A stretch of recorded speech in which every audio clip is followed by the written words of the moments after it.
Hello, good day. Angus McMahon here with another story. Whew, I'm back from my weekend. 24 stops in 3 days, and I went around the world. Perhaps I should explain. I got to test drive a prototype time machine. I could choose any point in history that I wished to go, and I could quickly move anywhere I wanted, but I only had enough fuel for 3 days. And I was strictly forbidden from interfering with history, so no smothering baby Hitler, or tripping John Wilkes Booth, or tugging on Bobby Richardson's leg so Willie McCovey's line drive is not caught and the Giants win the 7th game of the 1962 World Series. Where would I go? What would I see? Stonehenge being completed? Roswell, New Mexico in 1947? The Sermon on the Mount? Dealey Plaza, Dallas, 1963? Nah, I chose the third weekend in May in 1927. Lots going on then. On Friday the 20th, England formally recognized Ibn Saud as the leader of what would become the land of progressive civil rights, Saudi Arabia. 8 years later, England would not use the lessons not learned here to mollify Hitler. Appeasing dictators, does it ever end well? On Saturday, the 21st, Sacco and Vanzetti are awaiting their destiny in the electric chair and penning incredibly eloquent letters of their since-proven innocence. And over in central China that Sunday, an 8.0 earthquake erased 40,000 people and fractured the city of Xinjiang into a series of sudden inland islands. Yeah, well, see, I only had this magic time machine for a long weekend, so I choose some other destinations, one with a little more upbeatedness to them. Okay? Okay. Friday, May 20th, 1927. Roosevelt Field, Long Island. Dawn. The magic time machine is round, about 10 feet in diameter, and has kind of a Jules Verne with steampunk before interview millennial hipsters vibe to it. Also totally quiet. Because of it runs off of, insert cool sounding multisyllabic Star Trek words here. And invisible because it is coded in, you total dumbass, you sign the affidavit, do not tell anyone about the secret powers of Strawberry Quik. At a quiet spot, I step out of the machine and reveal myself. I walk over to the crowd of 1,000 people shivering in the cold of sunrise. A silver airplane rumbles down the airstrip with 1,400 gallons of fuel on board. The pilot, a young mail carrier named Charles Lindbergh, uses every foot of the runway, barely clearing the power lines at the end of the field. He will fly blind for hours and reckon his direction by the stars, exactly as a Polynesian canoeist would have done 500,000 years ago. Lindbergh later would say that he designed the Spirit of St. Louis to be somewhat unstable, the better to keep him awake. After watching the little silver airplane disappear east into the rising sun, I reboard the magic time machine and head west, across the Hudson River to Essex County, New Jersey. The nice thing about public sculpture is that it is never closed. So I use this early morning to hover around and gaze in wonder at Gutzon Borglum's colossal Wars of America, which featured a pile of 42 humans with a couple of horses thrown in there somewhere. Sounds like a couple parties I've been to. This epic hunk of bronze was completed a year earlier, 1926, and by now Gutzon was knee-deep in plans for his next epic work, which would feature the heads of 4 presidents carved into a mountain in South Dakota. North, Magic Time Machine, and I was in Manhattan at 10 a.m., stashing my transport in an alley around the corner, when the Ries Galleries opened. Since Valentine's Day, this art gallery has been hosting the second solo show of Edward Hopper.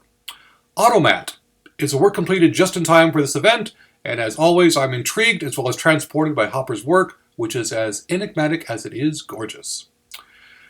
It's only a short stroll in New York City from the Dower to the Glitzy. I walked a mere 4 blocks to the newly opened Ziegfeld Theater to see a rehearsal of Showboat with Paul Robeson. From Hopper to Hoppin'! Showboat would hit the road, river, I guess, for the autumn for tune-ups and finally open in December of 1927. But the show nevertheless would run for 572 performances, create the modern musical, and has pretty much been running, or paddling, ever since. Lunchtime! Retrieving the time machine on 57th Street, I jet-packed down to Washington, D.C. to an A&W root beer stand, which opened this day on 14th Street. The owner quickly soured of the sweet stuff, though, and decided to move into the hotel business, which J. Willard Marriott decided to name after himself. Zoom back up to Harlem, where I attend a public reading by Langston Hughes from his brand new book of poetry, Fine Clothes to the Jew. Note, I have no idea if Mr. Hughes ever gave readings in bookstores or wherever in real life, but he does here. Indulge me. Full of fine literature and root beer, I leave the time machine and walk over to 253rd West 25th Street to Hertig and Siemens' new burlesque theater to see a movie. In 7 years, this venue would change its name to the Apollo Theater shortly after the birth of James Brown. I'm here to see a matinee of It, starring Clara Bow. Her fun-loving flapper character is liberated, making her own decisions on her future and finances, and is very much in charge of her own body. Mrs. Bow further explored these themes later that year in Hula, where she is shown nude, shocking, wearing pants, horrifying, and expressing her sexual desires. It's the end of the world! Retrieving the time machine, I then glided down Central Park West 5 miles to the Century Theater in New York City for the evening show of The Coconuts, starring the 4 Marx Brothers. This is 2 years before the film adaptation would set them on the road to worldwide adulation, and let me tell you, the movie had to tone things down considerably. Seeing the Marx Brothers live was definitely one of the highlights of this epic weekend. But I have one more thing to do tonight before pointing myself to the old world. Late on that Friday night, the time machine quietly glided northeast to Providence, Rhode Island, and through an open window I saw H.P. Lovecraft put the final touches on one of my favorite short stories, The Color Out of Space. I then made eldritch noises and said Nyarlathotep to him in Stygian whispers before silently escaping. East, across the stormy Atlantic, I slowed the time machine to watch a sleepy and terrified Charles Lindbergh cruise at his absolute ceiling of 10,000 feet to get over the storm clouds and then get his wheels wet trying to get under them. Say what you will about the other aspects of the man's character, but you cannot deny his bravery. Saturday, May 21st, 1927. I slept in the time machine as it hovered over Hyde Park in London. In the morning, I wandered around central London, admiring all the landmarks and neighborhoods that would be obliterated by Luftwaffe bombers and V-1 and V-2 rockets in 13 years. Sigh. At 10 a.m., I was at the Regent Street Cinema, a building which has stood since 1848 and would mercifully survive the upcoming Blitz. On this dreary Saturday morning, I saw an early matinee of Alfred Hitchcock's The Lodger, A Story of the London Fog, his third feature as a director, his first thriller, and the first to feature his trademark cameo. Back in the time machine and warming up, I sped almost due east to the Weimar Republic of Germany to see an early matinee of Fritz Lang's Metropolis, at a movie house in Berlin that almost assuredly will not be standing 18 years later. Let's see if I can find cheerier times in Russia. A little 20th century joke there. Next, me and the time machine descended into Leningrad, which 3 years later was Petrograd, and in 1991 would revert back to St. Petersburg, for an afternoon concert of the opera The Fiery Angel, conducted by Sergei Prokofiev himself. Boring? Yet! 20th century classical music contains some of the wildest, most avant-garde sounds ever conceived of. Go take a listen to Arnold Schoenberg's Atonal String Quartet No. 3, completed at this time, a work without register or rhythm. Shostakovich's Symphony No. 2, also from 1927, a 20-minute quickie, which consists of, quote, layers of sound in a manner akin to abstract expressionism, and much of the symphony consequently consists of sound effects rather than music, unquote. Or the String Quartet No. 3 by Bela Bartok, yes, from the fall of 1927, which features a collegno, where the violinists are instructed to turn their bows over and play with the wooden back. So if you think classical music is shopping music, then you need to start getting out more. Back to our afternoon concert of Prokofiev's The Fiery Angel. Here's how Wikipedia sums up the fifth act. Renata is in the convent, where the leaders accuse her of demonic possession. An attempt to heal Renata ensues, all hell essentially breaks loose, both on stage and in the orchestra, as the other nuns are also possessed. See? Not boring. Okay, after warning like that, I need a little balm for the soul. So I traveled instantly to Paris, where 4 days ago the Musée de l'Orangerie opened up 2 permanent rooms for 8 of Claude Monet's water lily paintings. In accordance with Claude's wishes, these epic canvases were glued directly to the walls, meaning that they could not be moved when the Nazis moved in. Luckily, the blitzkrieg damage to the paintings was minor, and the paintings are there to this day. But I saw them when the glue was still wet. Outside, on the Place des Concordes, site of many a royal head rolling less than 140 years earlier, I met a 17-year-old busker with only 3 working fingers on his fretting hand.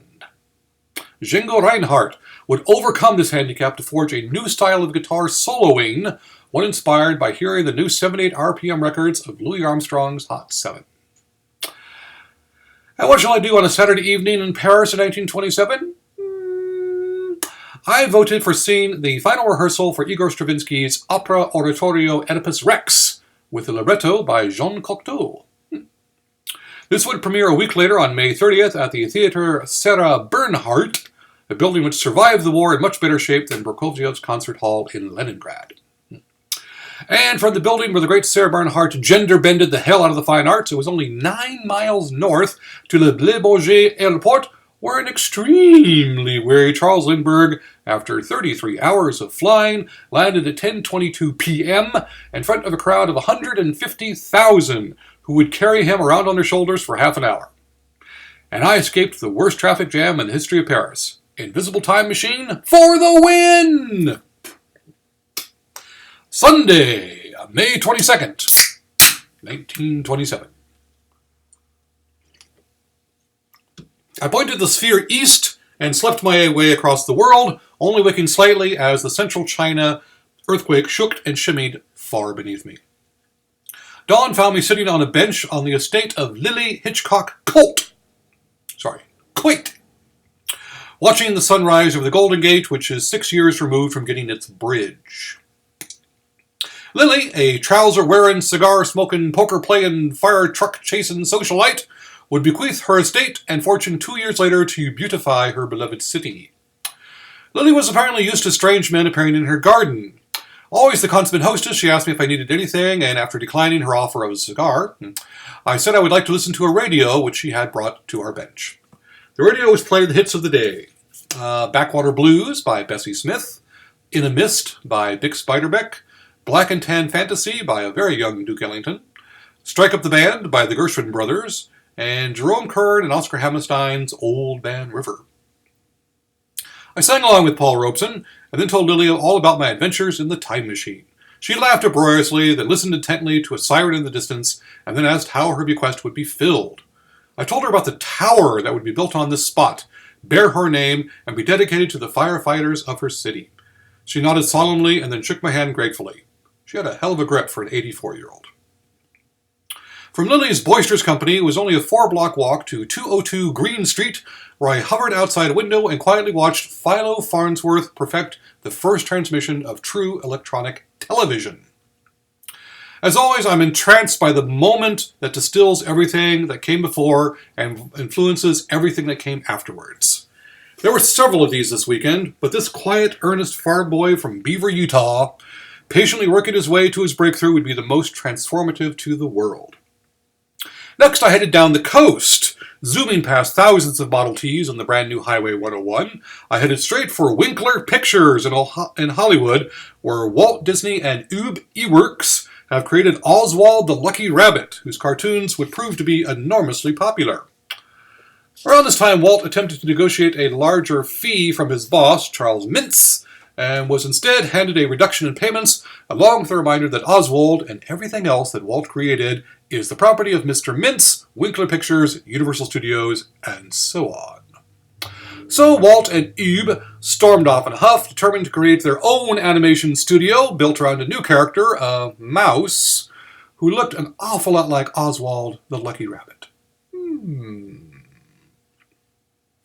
Leaving young Walt to simmer and stew, I then traveled 26 miles south to what would soon be the Walt Disney Studios, to the LA Memorial Coliseum, which is only 4 years old and 5 years away from hosting the Olympics.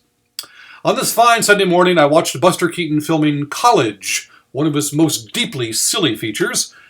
In 4 months, Al Jolson's The Jazz Singer would eclipse silent movies, just as Mickey's Steamboat Willie would make Oswald's Trolley Troubles instantly passé. But I still love me a good Buster Keaton film. From the sublimely ridiculous to the ridiculously sublime, the day is getting on, and our twin headliners are just ahead. But I timed to stop in at the Levesque Tower in Columbus, Ohio. I hovered right outside this 47-story Art Deco masterpiece, and just looked at every delirious geometric angle and modern embellishment. The Levesque Tower was completed earlier that year and was cheekily designed to be 6 inches taller than the Washington Monument. Oh, men and their competitive measurements. I was running low on fuel by this point, and some of the Strawberry Quik was flaking off. But it was only 144 miles north to Dunfield in Cleveland, Ohio, where I saw the 1927 Yankees trounce the Indians 7-2. Yes, I know, the completionist dream would be to see the Bronx Bombers play at the house that Ruth built, but sadly, they were on a losing road trip that weekend, and I could move the Yankee date a lot easier than I could move the spirit of St. Louis. On this day, the Yankees lived up to the reputation as arguably, endlessly, the best baseball team ever. Consider that Lou Gehrig was hitting .413 and had an .825 slugging percentage. By contrast, Babe Ruth was only hitting .325, which is also the team batting average. Holy cow! And the Yankee starting pitcher was named Urban Shocker. No, really. He was played in front of his hometown of Cleveland that day, and he pitched a complete game, allowing 2 runs in the 8th inning. Also, he was the last Yankee to, legally, throw a spitball. The Sultan of SWAT hit a 2-run home run on this Sunday, though, and also walked twice. The first 5 Yankee batters had 9 hits between them, including 3 doubles. It is no wonder they went on to win the World Series again that year. I sat in a splintery wooden box seat, ate a lousy hot dog, coughed in the smoke-filled air, noted that everyone present was white, melted in the Midwest humidity, and was never happier. And it must be pointed out that this game, with 22 hits and 8 walks between the two teams, was over in 2 hours and 13 minutes. Wow. After the game, grinning from ear to ear, "Dude, I saw the Bambino hit a home run." I pointed the magic time machine due west, 350 miles. My final destination was Chicago, Illinois, to the Aragon Ballroom to see the headliner for this entirely epic weekend, Louis Armstrong and his Hot Seven. Here was the moment when the distillation became the transformation. Start with the spectacular group of musicians led by Louis's wife Lil on piano. Yes, he was playing in her band then. May 22nd was a week or so after they had recorded some of the wildest, most influential jazz of all time. They put the roar in the roaring 20s.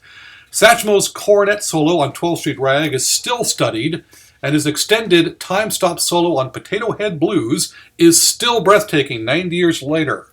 Melancholy is so beautiful and seminal that it is currently beyond our solar system and headed for Sirius aboard the Voyager 2 spacecraft. This is the summer that Lil moved Pops away from New York City and encouraged Louis to develop his own sound. What he came up with was Dixieland with more solos and less ensemble playing, saxophones, guitars replacing banjos, and string bass replacing tubas. Crucially, a more driving backbeat with more of a 4 feel than the 2 feel of Dixieland, which took its rhythmic cues from marches. This necessitated a different style of dancing, and thus the Lindy Hop was born. And if that sounds like another type of music, know that Benny Goodman and Gene Krupa were in attendance during this engagement, sitting at my table, in fact. And they were taking notes on what would eventually become swing. Well, Benny was taking notes. Gene was just getting stoned. And Louis and his Hot Seven played and played and played, and I hoped that they would never stop. So that's it. Art, music, cinema, sports, literature, and root beer. Artists, innovators, inventors, and heroes changing the world as we all do with every decision we make. 23 stops in 3 days. Well, 24, to be honest. Back on Friday in New York City, I stopped in at the stock exchange and bought shares in Procter & Gamble, which is about to expand overseas, and the Minnesota Mining and Manufacturing Company, which had just scored a big hit with masking tape and would soon change their name to 3M and introduce Scotch tape. So I'm totally rich now. P.S. The Lindy Hop was named after, you guessed it, Charles Lindbergh. And thus my story comes full circle. You, yes, you have a magic time machine too. Where would you like to go? When? And what would you like to see? If you liked what you heard, please hit that thumbs up below.